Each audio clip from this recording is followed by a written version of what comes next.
Keek on the mic, Keek on the mic. Keek on the mic, Keek on the mic. People, this the intro. Sacramento, California, born and raised. And Antelope is where I spend most of my days. Talk bad about my team, you must be a clown. This is Keek on the mic, so you know you better bear down. Bear down.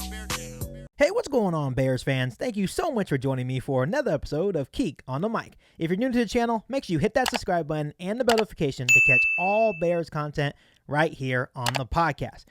So before I continue with today's episode, I know a lot of you guys are going to probably be annoyed with me for even posting this video because I know that the coaching search is well over now. Matt Eberflus is the new head coach of the Chicago Bears, and I think at this point we are all excited about Eberflus as the next head coach of the Chicago Bears.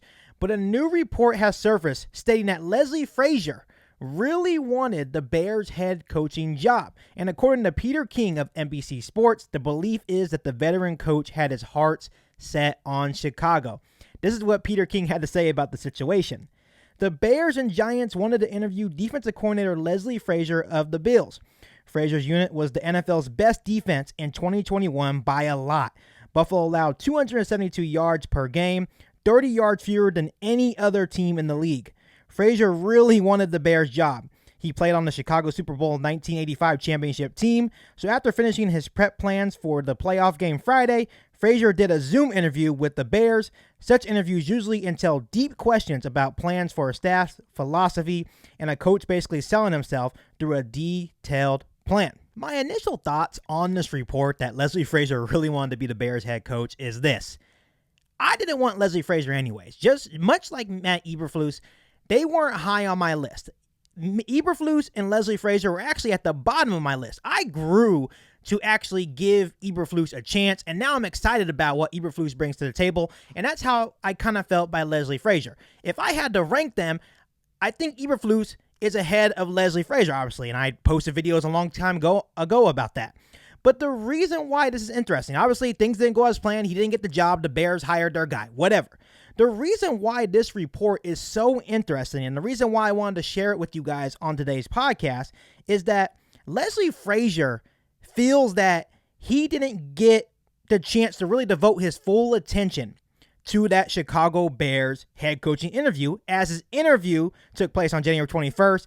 2 days later, the Bills had to play against the Kansas City Chiefs. So basically what he's saying is that he had to try to prepare for a tough opponent in Kansas City or just a playoff game in general, while also trying to put all his attention in a head coaching interview.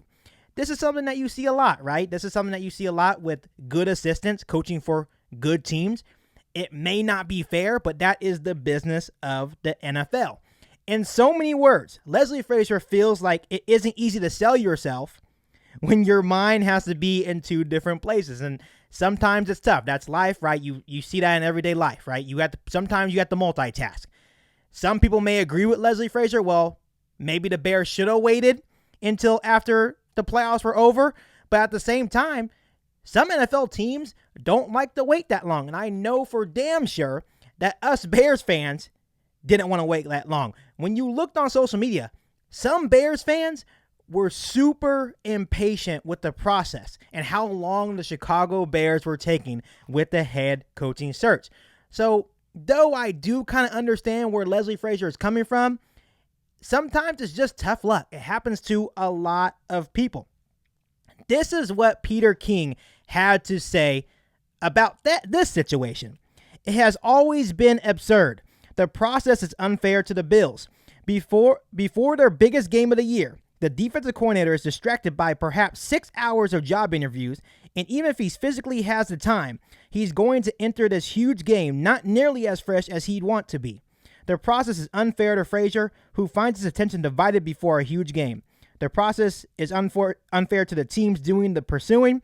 They're not getting the best version of Leslie Frazier and making major decisions for their future. Though it truly sucks that we didn't get the best version of Leslie Frazier, that's how the business of the NFL works. You know, teams that are looking for new head coaches are not going to sit down and wait for you to finish your season. You know, of course, you look at the Vikings. They waited for Kevin O'Connell to finish his season after he won the Super Bowl. They officially hired him. But not all NFL teams are going to approach the coaching search like the Minnesota Vikings did this year. And I think the reason is because usually they're concerned with how the structure of the offseason works, and they just want to get things rolling. They just do not want to wait. And to me, it also sounds like through this offseason that Leslie Frazier was all in on the Chicago Bears, but the Chicago Bears were not all in on Leslie Frazier. For example, if they really liked Leslie Frazier, no matter if he was prepared or not, they would have gave him a second interview, right? And the only reason why I say this, because with Matt Eberflus, the second he had his first interview, and maybe Eberflus was ultra prepared, he instantly got a second interview. If they really wanted Leslie Frazier, it would have happened. That's just how I feel about this whole situation. Overall, this is what I think Leslie Frazier and Peter King need to understand.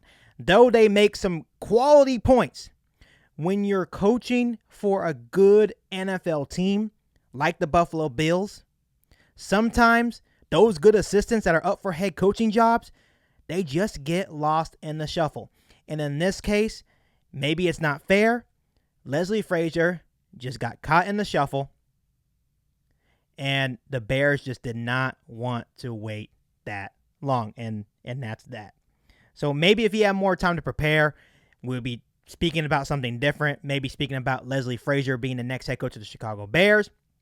But overall, I am excited with Matt Eberflus, and I'm excited to see what he does for this Chicago Bears franchise. Like always, guys, how do you feel about this report? Let me know down below in the comment section, and let's talk about it. But before I let you guys go, make sure you hit that subscribe button and the bell notification to catch all Bears content right on the podcast. Make sure you follow me on all my social media platforms, and make sure you share this episode of Geek on the Mic with every single Bears fan that you know. But other than that, I'll be back for all new Bears podcasts right here on Geek on the Mic. Thanks, guys, and bear down. You ain't bout it, you ain't bout it, you ain't Geek on the Mic. You ain't bout it, you